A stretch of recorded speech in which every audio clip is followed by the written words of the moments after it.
Pemirsa, Presiden Prabowo Subianto fokus menjadikan desa sebagai ujung tombak roda ekonomi dengan meluncurkan program strategis koperasi Desa Merah Putih. Ditargetkan sebanyak 80.000 koperasi akan didirikan tahun ini.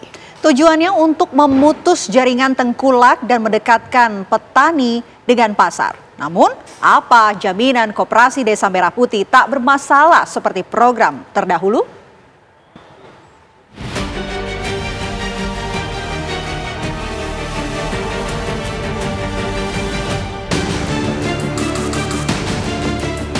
Presiden Prabowo Subianto terlihat tegak serius menjadikan desa sebagai ujung tombak roda ekonomi.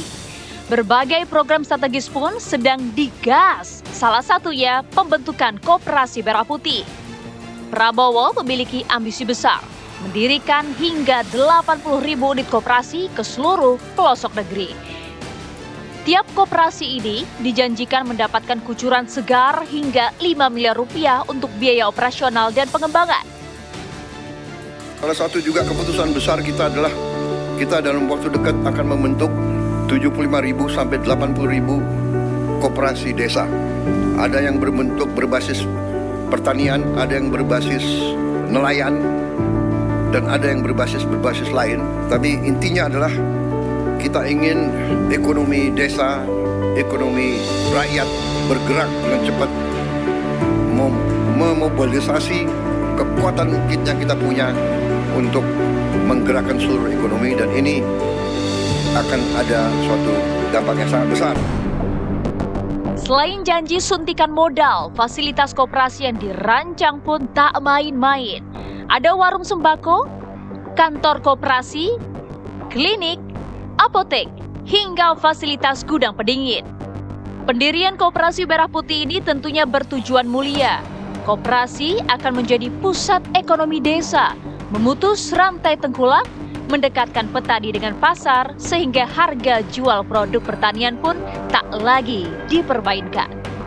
Ini ide yang sangat bagus, dan sejatinya inilah cita-cita pendiri negeri ini, ya, bahwa ekonomi kita berdasarkan gotong royong gitu, dan dilibatkan begitu banyak kementerian yang terkait. Namun di balik ide baik Koperasi Merah Putih, tanya mengemuka. Siapa nanti pemegang kendali koperasi di desa? Benarkah bisa menyejahterakan warga atau hanya untuk keluarga? Akankah kisah Koperasi Merah Putih berakhir gelap menyusul program serupa para pendahulu? Apalagi bisnis Koperasi Merah Putih berkonsep top down, bukan dari usul para anggotanya. Semua program-program kan baik kan, tapi dalam pelaksanaannya kan harus diperhatikan begitu. Mestinya yang namanya koperasi kan bisnis usaha. Ya, bisnis usaha tuh mestinya itu dia bottom up, bukan top down. Nah, ini top down. Top down dalam pengertian ini bisnisnya begini ya, pelaksanaannya begini. Bukan tumbuh dari bawah. Kan? Kalau tumbuh dari bawah kan dari pasar, dari bawah, dari desa. Apa sih bisnis-bisnis yang bagus dan bagaimana cara mengembangkan, kan tumbuhnya alami kan. Ini kan kebijakannya top down. Kita setuju nih, impres, kita dukung Pak Presiden Prabowo mengembangkan Koperasi Merah Putih yang jumlahnya 80.000. Tetapi kita kritisi itu juga. Kita kritisi prosesnya. Nah, prosesnya ini agak terburu-buru menurut saya. Terburu-buru kenapa? Karena dalam waktu dekat, Oktober nanti sudah harus 80.000 koperasi. Bayangin bangun bisnis 80.000 dalam sekejap. Ya, Roma kan tidak dibangun dalam satu malam. Bangun bisnis usaha 80.000 itu mestinya kerjanya kan berapa lama kan. Tapi ini karena top down langsung dipadatin semua, dibuat langsung khusus. Nah, ini menurut saya kebanyakan nanti banyak gagalnya daripada berhasilnya. Pendirian Kopdes sesuai instruksi Presiden itu tanggal 27 Maret 2025. Jadi kalau dihitung baru sekitar 2 bulan. Termasuk juga Kepres nomor 9 tahun 2025 tentang pembentukan Satgas Kopdes Merah Putih. Inilah satu-satunya dan mungkin pertama kali di Indonesia urusan koperasi dikeroyok oleh 18 kementerian lembaga termasuk gubernur dan bupati wali kota. Jadi soal efektif Saya pikir ini memang kerja bersama. Dalam berbagai kesempatan saya selalu bilang Kopdes Merah Putih itu musuhnya 3. 1 ketakutan, 2 kecurigaan, 3 keraguan-raguan. Karena kita takut, siap nggak nih orang desa? Curiga nanti ininya kepala desanya begini. Atau kita ragu-ragu. Menurut saya ini adalah langkah pamungkas untuk mengatasi ketidakadilan ekonomi yang sekian lama terjadi di Indonesia. Tentu yang terpenting adalah asal sumber dananya. Seperti apa mekanisme kucuran anggaran bagi Koperasi Merah Putih? Di tengah semangat efisiensi, bila tak hati-hati, gelontoran modal koperasi ini pastinya rawan dicuri. Tujuannya kita mestinya ke arah kualitas koperasi, bukan kuantitas. Kalau dia 1000 pun kualitasnya bagus, akan menumbuhkan pertumbuhan ekonomi. Kalau 80.000 kualitasnya mostly jelek, maka ini akan menjadi masalah, kan? Kan kita tahu sama ini BUMDes, KUT dan sebagainya, itu banyak gagalnya.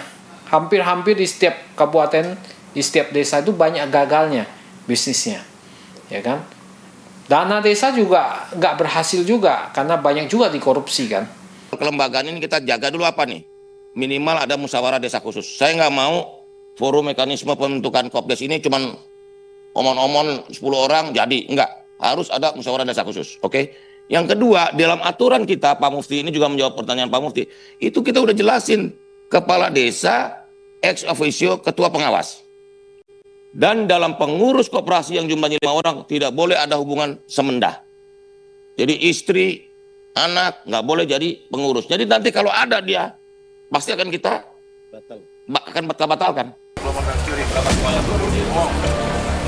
Jejak koperasi di tanah air memang tak semanis semangat pendirinya. Pengalaman koperasi unit desa di masa lalu memberikan pelajaran pahit.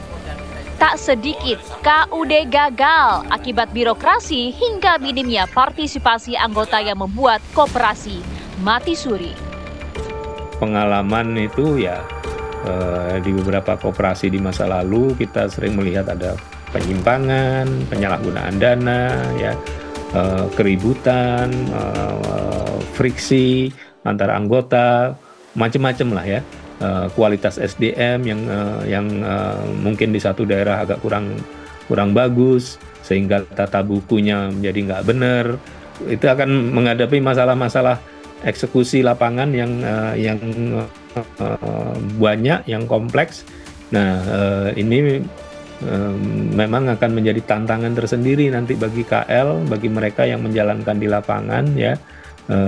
Makanya saya pribadi itu lebih senang kalau misalkan ada beberapa pilot project di semua provinsi, ada beberapa pilot project untuk kita melihat kesiapan di lapangan.